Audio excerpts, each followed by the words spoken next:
We're not making those. Indigenous people, even Australians, we're not making those.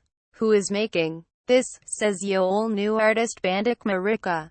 Marika, a board member of the Indigenous Art Code, and former board member of the Australia Council, is part of a team of artists, curators, and arts and legal organizations lobbying the federal government to take action on the scourge of fake art and cheap, touristy tack that has no connection and gives no benefit to Indigenous Australians.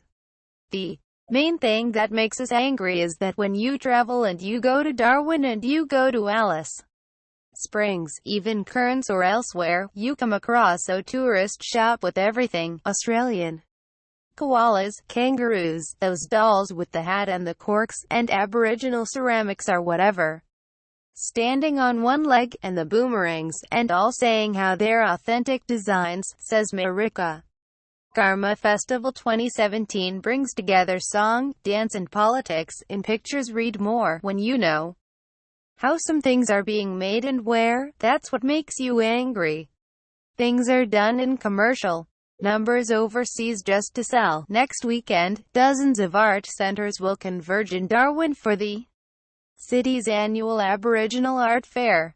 Thousands of visitors will walk through the doors to meet artists and learn more about where the art, which they can often find cheaper than in southern galleries, comes from and what it means.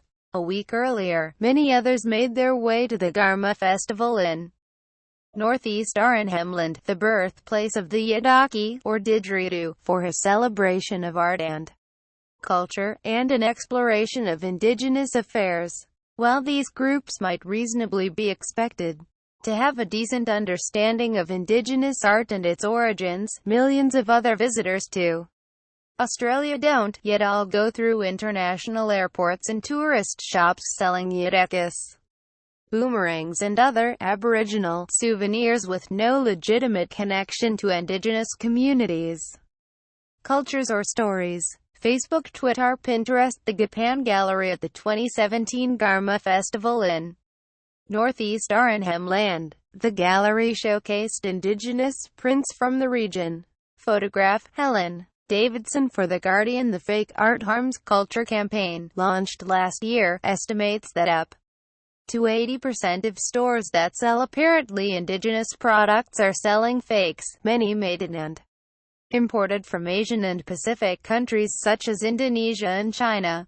Researchers tell Guardian Australia it is next to impossible to quantify the impact of shops selling fakes instead of ethically sourced products from Indigenous artists.